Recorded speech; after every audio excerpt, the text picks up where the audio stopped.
کی طرف سے نہیں ہوئی کہ داڑھی چھوٹتی ہے، الحمدللہ کبھی بھی یہ کمپلین نہیں ہے، یہ بھی شیطانی وسوسہ ہے خالص، ٹھیک ہے نا؟ اس لیے بجائے اس لیے کہ اس سنت کو ہم اپنے ہاتھوں سے ذبح کر کے روزانہ گندی نالی میں پھینک کے، کتنا سخت گناہ ہے بھائی، کتنا بڑا جرم ہے اپنے ہاتھ سے اللہ کے نبی کی اس محبوب ترین سنت کو ہم ذبح کرتے ہیں اور گندی نالی میں پھینک دیتے ہیں ہمارے سے دل مارگ نے خاکے چھاپ دی ہے، وہ گستاخ رسول ہے۔ یہ روزانہ جو ہم نبی کے چہرے کا خاکہ خود بناتے ہیں تو ہم گستاخ رسول نہیں ہیں پھر علیہ باللہ؟ روزانہ یہ کام ہو رہا ہے ہمارے ان بھائیوں کو، ابھی تک یہ سے کروڑ درجے بہتر ہے، میں ان کو اپنے سے کروڑ درجے بہتر سمجھتا ہوں، بعض یہ ان کی ایک ظاہری کمی ہے، اللہ کرے کہ یہ بھی پوری ہو جائے، کرو گے نا انشاءاللہ پوری، اللہ آپ کو توفیق عطا کرے۔ مسجد دلی کی اس کی مسجد آپ اور ایک وقت میں 40 اور 80 علماء کو پھانسی دی جاتی ہے۔ ایک انگریز ہے مورخ جنرل نکلسن اس کا نام ہے، اس کی یادداشتیں جو ہیں وہ انگلینڈ کی لائبریری میں پڑھی ہوئی ہیں۔ وہ لکھتا ہے کہ رات کے وقت میں اپنے کیمپ میں آیا تو مجھے گوشت کے جلنے کی بو آئی، تو میں اس بو کے تعاقب میں نکلا، تو تھوڑا سا آگے میں پہنچا تو میں کیا دیکھتا ہوں کہ انگارے گرم ہیں اور ان انگاروں کے اوپر 40 جگہ میں نے گنے 40 زندہ داڑھی والوں کو جلایا جا رہا ہے۔ کہتے ہیں مولوی کا داڑھی والے کا کیا کردار ہے پاکستان کے بارے میں؟ تمہیں پتہ ہی نہیں ہے۔ یہ اس بدبخت نے جو اسلام کا اور مسلمانوں کا علماء کا دشمن تھا، اس نے جان بوجھ کے اس تاریخ کو مسخ کیا، اس کو ختم کیا، اس کو حصے سے نکال دیا، ہمیں اپنی تاریخ سے کاٹ دیا۔ وہ کہتا ہے کہ 40 داڑھی والوں کو زندہ جلایا جا رہا ہے۔ کہتا ہے میں اس منظر کو دیکھ کے میرے جسم کے بال کھڑے ہو گئے، میرے رونگٹے کھڑے ہو گئے، میرے جسم پہ لرزہ طاری ہو گیا، لیکن میں حیران ہوں ان لوگوں کو دیکھ کے کہ وہ تو ڈر سے مچ نہیں، وہ تو ڈر سے مچ نہیں، ان کی زبانوں سے نعرہ تکبیر اللہ اکبر کی صدائیں بلند ہو رہی ہیں، کلمے کی صدائیں بلند ہو رہی ہیں۔ اور پھر میں نے نگاہ اٹھا کے اطراف میں دیکھا تو میں نے دیکھا کہ 40 50 60 کے قریب اور داڑھی والے کھڑے ہیں جن کے جسم ننگے ہیں اور ان کے پاؤں میں بیڑیاں ڈلی ہوئی ہیں، ہاتھ ان کے پشتوں کے پیچھے باندھے جا رہے ہیں اور ان کو کہا جا رہا ہے انگریز کی وفاداری کا اعلان کرو ورنہ تمہیں بھی اسی طریقے سے جلا دیا جائے گا۔ کہنے لگا میں ان لوگوں کی ہمت کو سلوٹ مارنے پہ مجبور ہو گیا جو اپنے سامنے ان جلتے ہوئے جسموں کو حیثیت کو دیکھ رہے تھے، لیکن وہ انگریز سے مروب ہونے کے بجائے وہ کہہ رہے تھے یہ ہماری ایک جان ہے، ہماری 1000 جانیں بھی آ جائیں ہم ان کو لٹا دیں گے لیکن ہم کبھی انگریز کی وفاداری قدم نہیں کرتے۔ داڑھی والوں کا کیا کردار ہے پاکستان، داڑھی والوں کا مولویوں کا کیا کردار ہے پاکستان، تمہیں پتہ ہی نہیں ہے۔ یہ خون کی ندیاں عبور کر کے یہ تحریک چلی ہے، مدارس ختم، قرآن ختم، مولوی ختم کرو، ان کو ہٹا دو، اور پھر وہ تاریخ رقم کی گئی کہ شیطان بھی شرما گیا۔ ہاں وہ تاریخ رقم کی گئی، دلی سے امبالہ تک، لکھنؤ تک یہ انگریز مورخین لکھتے ہیں کوئی درخت ایسا نظر نہیں آتا تھا جس درخت کے ساتھ کسی نہ کسی داڑھی والے کی لاش نہ لٹکی ہوئی نظر آتی ہے۔ اس بے دردی سے ان کو مارا گیا۔ ان کو بٹاؤ، پگڑی والوں کو اور داڑھی والوں کو ختم کرو، ان مولویوں کو ختم کرو،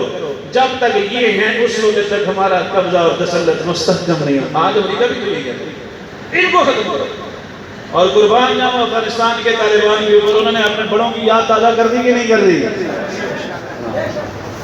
ساری دنیا کے کافر جدید اسلحے کے ساتھ مسلح ہو کے حملہ آور ہوئے اور کروڑ رحمتیں برسیں اس قندھار کے مرد کلندر کی قبر عطر کے اوپر، جس وقت ساری دنیا اس کو تکیہ نوش کہہ رہی تھی اور پتھر کے زمانے کا کہہ رہی تھی، اس وقت وہ مرد درویش اور مرد کلندر یہ کہہ رہا تھا اور بکھرے ہوئے شیر کی طرح گرج کے بغیر کسی خوف اور خطرے کے کہہ رہا تھا امریکہ سن لو،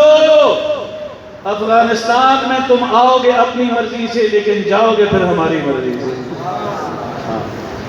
لوگ کہتے ہیں مولوی پاگل ہو گیا، اس کو امریکہ کی طاقت کا اندازہ نہیں۔ ایک صحابی نے کہہ دیا غلام عمر کو، آج بھی ان کا بیان ریکارڈ پہ موجود ہے کہ ملا صاحب آپ کو امریکہ اور نیٹو کی طاقت کا اندازہ نہیں۔ اس مرد کلندر نے پھر بدی جواب دیا، تمہیں میرے رب کی طاقت کا اندازہ نہیں، امریکہ کو میرے رب کی طاقت کا اندازہ نہیں، نیٹو کو میرے رب کی طاقت کا اندازہ نہیں۔ اس وقت کے یہ آج کل جو انکر پرسن، یہ دین فروش، ملت فروش، دانش فروش،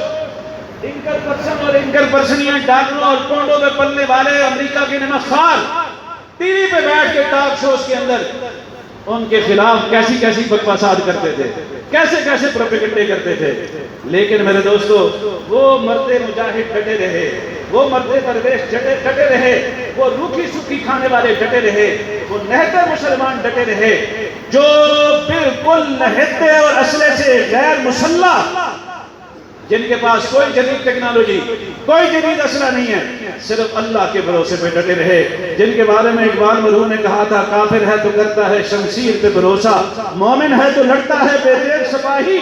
وہ بے دیر سپاہی اور مجاہد میدان میں اترے اور پوری دنیا کی 37 بڑی طاقتیں، 37 بڑے ممالک کی بڑی فوجیں، جن کی میجارٹی نیوکلیر پاور ہے، جدید اسلحے کے ساتھ مسلح ہو کے اتری، اور 17-18 سال میں انہوں نے ان کو وہ تگنی کا ناچ نچایا، وہ جانوں ناکو چنے چبوائے، وہ ان کا برا حشر کیا کہ آج امریکہ میرے دوستو ہاتھ جوڑ کے کہہ رہا ہے کسی طریقے سے میری جان ان مولویوں سے چھڑا دے۔ کیوں جی معافی مانگ رہے کہ نہیں مانگ رہے؟ بولو نا، ہاں معافی مانگ رہے۔ اور دیکھو کبھی سعودیہ کی منت، کبھی پاکستان کی منت، کبھی کس کی منت، کبھی کس کی منت۔ آج بھی اللہ نے بتا دیا کہ فضائے بدر پیدا کر فرشتے تیری نصرت کو اتر سکتے ہیں گردوں سے کتار اندر کتار اندر۔ آج بھی اللہ نے اپنی نصرت اتاری۔ اس خطے میں اب یہ برطانیہ کا باغ ہے امریکہ، یوں سمجھو، برطانیہ گیا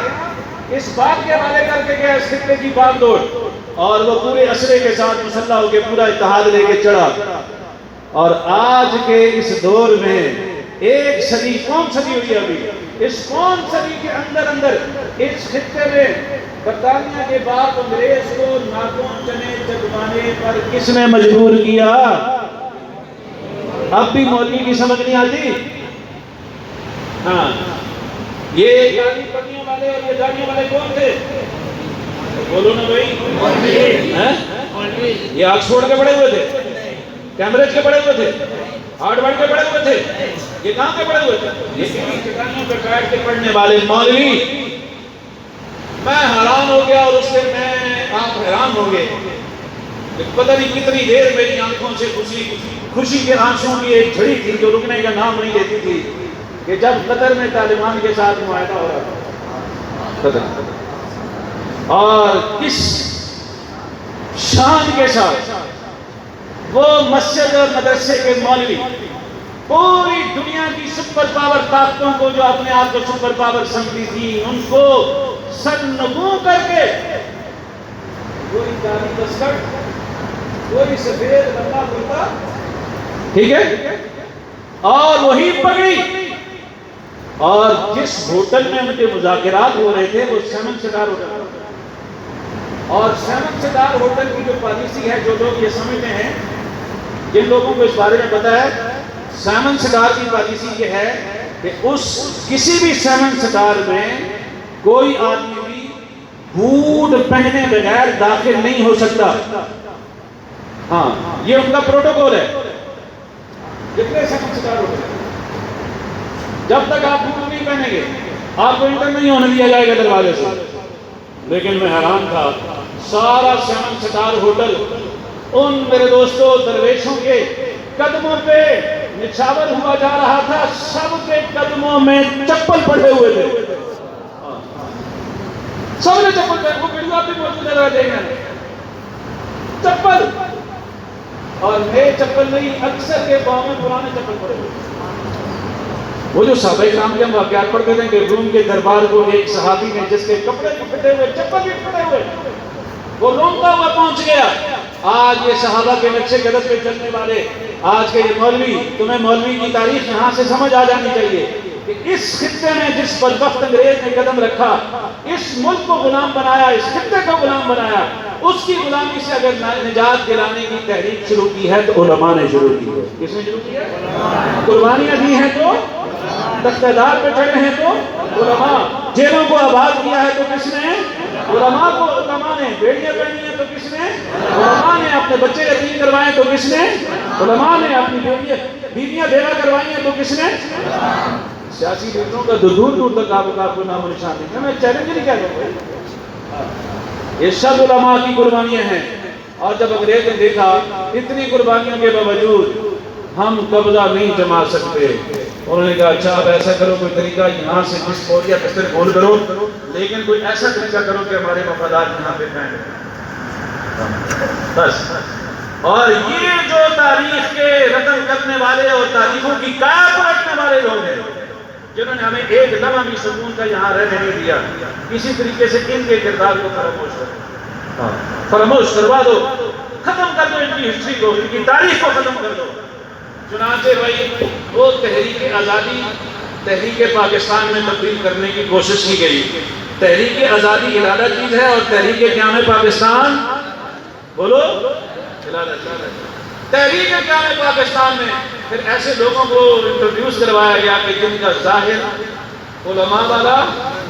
لیکن ہمارے علماء پھر بھی صاحب بصیرت تھے، صاحب فراست تھے۔ انہوں نے کہا نہیں، ہماری کسی کے ساتھ کوئی دشمنی نہیں، ہم اس خطے کے بھی خیرخواہ اور ہمدرد ہیں، ہمیں ہر اس طبقے کے ساتھ کھڑا ہونا ہے جو انگریز کو کسی طور پر بھی یہاں سے نکالنے کی کوشش کر رہا ہے۔ چنانچہ پہلے اس کے لیے کانگریس بنی اور جتنے بھی آزادی کے متوالے تھے وہ کانگریس میں شریک ہوئے، اور اس میں برادران وطن سب تھے، مسلمان بھی ہندو بھی، اور اس کا 1 پوائنٹ ایجنڈا تھا یہ ہمارا وطن ہے، اس میں مسلم اور ہندو دو قومیں رہتی تھیں، انگریز نے آگے قبضہ کیا، ہم دونوں نے مل کر اس راست سے قبضہ چھڑانا ہے، حکومت اور اقتدار ہمارا اندرونی معاملہ ہے، اس کو ہم گھر میں بیٹھ کے حل کریں گے۔ چنانچہ پہلے کانگریس بنی، اس میں علماء بھی تھے، اس میں بڑے بڑے ہندو رہنما بھی تھے، وہ تحریک چلتی رہی، اور اس کے بعد کرتے اسی میں حضرت مولانا ابوالکلام آزاد، اسی میں حضرت مولانا حسین احمد مدنی، اسی میں مولانا محمد علی جوہر، اسی میں میرے دوستو مولانا شوکت علی، یہ سارے لوگ اس وقت اسی میں تھے۔ اس کا ایجنڈا صرف ایک تھا کہ انگریز کو یہاں سے ہمیں نکالنا۔ خیر بعد میں کیا ہوا، انگریز نے سازش لڑی، سازش لڑنے کے بعد انہوں نے کہا کہ بھئی ایسا طریقہ کرو، اس ملک کا ایسا بٹوارا کر کے جاؤ، ہم چلے جائیں لیکن ہمارے مفادات کو محافظ یہاں پر کرو۔ چنانچہ پھر ایک نئی تحریک چلی، اس تحریک کے سلسلے میں علماء کو بالکل ناک آؤٹ کیا گیا، لیکن تھانہ بھون کے اندر رہنے والا ایک مرد درویش جس کو دنیا حکیم محمد مولانا اشرف علی صاحب تھانوی کے نام سے یاد کرتے ہیں، انہوں نے دیکھا یہ انگریز کی بڑی گہری سازش ہے، علماء کو تحریک قیام پاکستان سے بالکل آؤٹ کر کے مسلمانوں سے دور کرنے کی کوشش کر رہا ہے، تو حضرت نے محمد علی جناح صاحب کی حمایت کا اعلان کیا، مسلم لیگ جو بنائی گئی اس مقصد کے لیے اس کی حمایت کا اعلان کیا، اور اس حمایت میں سرحد کا ریفرنڈم اور آپ کے یہ کیپٹل کا ریفرنڈم۔ محمد علی جناح صاحب مرحوم نے اپنی زبان سے اعتراف کیا اگر مولانا اشرف علی صاحب تھانوی میری حمایت نہ کرتے تو جو ریفرنڈم KPK میں ہوا پاکستان کے بارے میں، جو ریفرنڈم ہوا سرحد بنگلہ دیش میں پاکستان کے بارے میں، وہ کبھی بھی ہم نہ جیت سکتے کہ صرف حکیمت امت مولانا اشرف علی تھانوی کی حمایت اور ان کی تعاون کی وجہ سے ہم نے یہ ریفرنڈم جیتا۔ آپ نے اپنے دو شاگرد، اپنے دو وزیر مولانا شفیع احمد عثمانی، مولانا ظفر احمد عثمانی، مولانا محمد علی صاحب کے ساتھ کر دیے، محمد علی جناح کے ساتھ، اور وہ دن رات تحریک قیام پاکستان میں ان کے ساتھ شریک رہے۔ حضرت مولانا اشرف علی صاحب تھانوی رحمہ اللہ کو یہ نہ دیکھ سکے، لیکن تحریک دوروں میں تھی، اور اس وقت علماء بڑے بڑے دوسری طرف تھے، مولانا اشرف علی تھانوی اس طرف کھڑے تھے۔ تو ایک جلسے میں ایک صحافی نے مولانا محمد علی جناح صاحب سے یہ سوال کیا کہ محمد علی جناح صاحب آپ تحریک پاکستان چلا رہے ہیں، مسلمانوں کے لیے ارادہ خطے کا مطالبہ کر رہے ہیں، آپ کے ساتھ مولوی تو نہیں کھڑا، علماء میں سے کوئی بھی آپ کے ساتھ نظر نہیں آ رہا۔ تو محمد علی جناح صاحب کا یہ بیان عام کی ریکارڈ موجود ہے، بھائی اب تو سارا تشدد ہی ختم کرنے کی کوشش ہو رہی ہے نا، کہ آپ نعرہ لگا رہے ہیں کہ پاکستان کا مطلب کیا، لا الہ الا اللہ،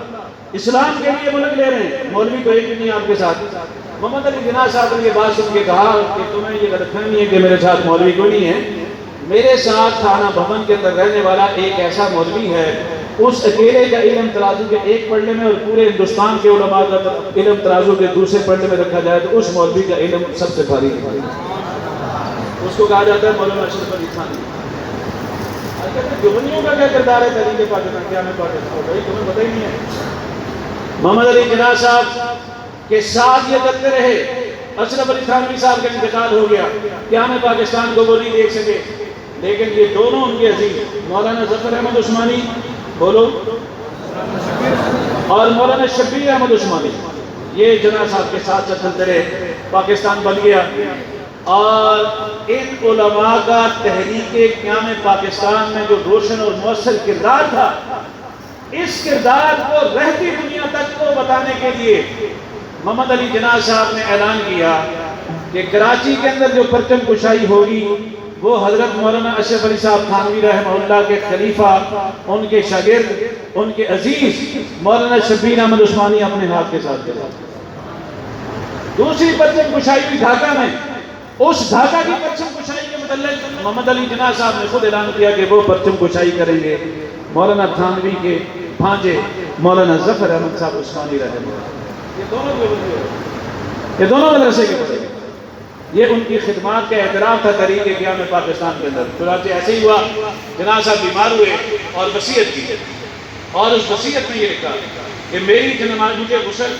مولانا شبیر احمد عثمانی دیں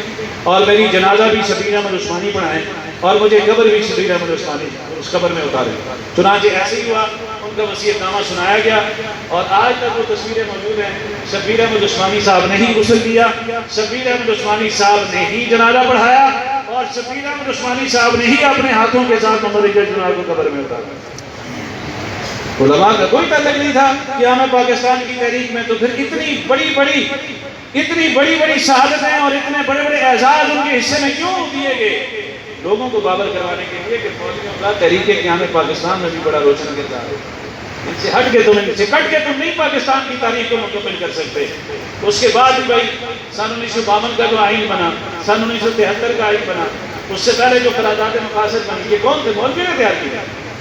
اس قرارداد مقاصد کی روشنی میں 52 کا آئین بنا، سن 1952 کا، 1973 کا جو آئین بنا، اس آئین کے اندر مفتی محمود کون تھے؟ مولانا یوسف بن نوری کون تھے؟ مولانا غلام غوث ادھاری یہ کون لوگ تھے؟ آج کہا جاتے ہیں مولویوں کا کیا کردار ہے؟ جو یہ بات کہتا ہے وہ پاکستان کی تاریخ سے نہ بلد اور نہ واقف ہے۔ الحمدللہ پاکستان بنانے میں بھی علماء کا مؤثر کردار رہا اور اب پاکستان کو بچانے میں بھی علماء کا مؤثر کردار ہے انشاءاللہ۔ اس وقت بھی علماء نے قربانیاں دی، اب بھی علماء ہی، یہ جو تمہیں پاکستان کے ٹھیکیدار نظر آ رہے ہیں نا، اللہ نہ کرے پاکستان کے اگر کوئی برا وقت آتا ہے تمہیں ان میں سے ایک ہی نظر آئے، یہ پھر یہ ٹوپی پگڑیوں داڑیوں والے نظر آئیں گے تمہیں اپنی جانوں کے نذرانے پیش کرتے ہوئے، پھر بھی یہ نظر آئیں گے۔ اس وقت پاکستان کی نظریاتی سرحدیں بھی اور پاکستان کی جغرافیائی سرحدیں دونوں دشمنوں کے حملوں کی زد میں ہیں۔ آج آپ تحیہ کریں کہ انشاءاللہ جب تک ہم زندہ ہیں پاکستان کی جغرافیائی سرحدوں کا بھی تحفظ کریں گے اور ہماری فوج، آرمی اور جتنے بھی ہمارے سیکورٹی ادارے جو پاکستان کی جغرافیائی سرحدوں کے محافظ ہیں، آپ ہاتھ کھڑا کر کے یہ وعدہ کریں اگر ضرورت پڑی تو انشاءاللہ ہم اپنی فوج کے شانہ بشانہ لڑیں گے انشاءاللہ، اور پاکستان کی نظریاتی سرحدوں کی بھی ہم حفاظت کریں گے۔ پاکستان کی جغرافیائی سرحدات کی محافظ ہماری پاک افواج ہیں اور پاکستان کی نظریاتی سرحدوں کی محافظ ہمارے علماء کرام ہیں۔ یہ دونوں محافظ ہیں سرحدات کے، صرف ان کی سرحدیں علیحدہ ہیں۔ آرمی ہماری جغرافیائی سرحدات پہ اور علماء اور مدارس والے بولو نظریاتی سرحدات پہ، خواہ مولانا فضل الرحمان کی شکل میں ہو یا کسی مذہبی لیڈر کی شکل میں ہو، کسی دینی تحریک کا حصہ ہو، وہ سب آپ کی نظریاتی سرحدوں کی حفاظت کے لیے جنگ لڑ رہے ہیں۔ ہمارا یہ فریضہ بنتا ہے کہ ہم دونوں کے ساتھ شانہ بشانہ کھڑیں گے انشاءاللہ، اور ملک دشمنوں کی، اسلام دشمنوں کی کسی سازش کو انشاءاللہ ہم کامیاب نہیں ہونے دیں گے انشاءاللہ العزیز۔ اللہ مجھے آپ سب کو سمجھ کے عمل کی توفیق نصیب فرمائے۔